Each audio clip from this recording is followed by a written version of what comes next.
Now, Photoshop has come a long way with some of the adjustments that it lets us do. In the past, you could only do basic adjustments such as brightness and saturation and curves and levels and things like that. But now we can actually start to fake some different things that, say, a camera would do, such as exposure. And that's what we're going to talk about in this video. It's how we can actually adjust the image exposure in this photograph. Now, this is something that you would normally do with your camera, or that you would do when you're using a RAW file. And you can use the RAW tool panel to adjust the exposure and get a better looking picture. But we can also do it with basic image adjustments and kind of faking it in a way by using Photoshop and its algorithms. Now, exposure is just basically how much light and darkness is being captured into the picture.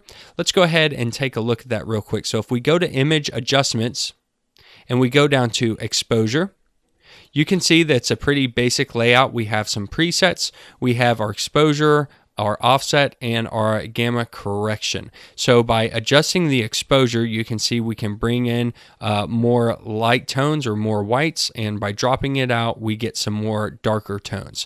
Now we can use the offset to offset where that midpoint is. So as we bring it down, we're using some of the darker tones, and we've lowered that exposure so it's getting even darker.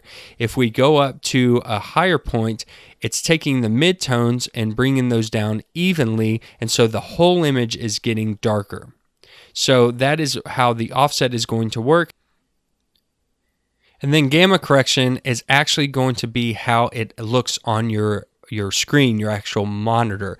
So the gamma is how dark or bright an image is, and the actual gamma can make an image look a little washed out. So by adjusting this, it can make the image look a little or less vibrant. Let's bring the exposure back up here. And when we mess around with the gamma, you can see that it just kind of makes the image pop a little more. And if we decrease it, it makes the image look a little hazy or washed out. Now that's a stylistic effect that you might want to go for. But by adjusting these settings, you can actually adjust the exposure of this photograph. Again, there's some presets, so we can have -1, which will drop it down a little bit, or we have the +1 and +2, which will make that image pop. So if we do +1 and we turn the preview off and on, you can see just by adjusting the exposure here, we lose detail in that waterfall, but the rest of this image, all the whites are popping a lot more.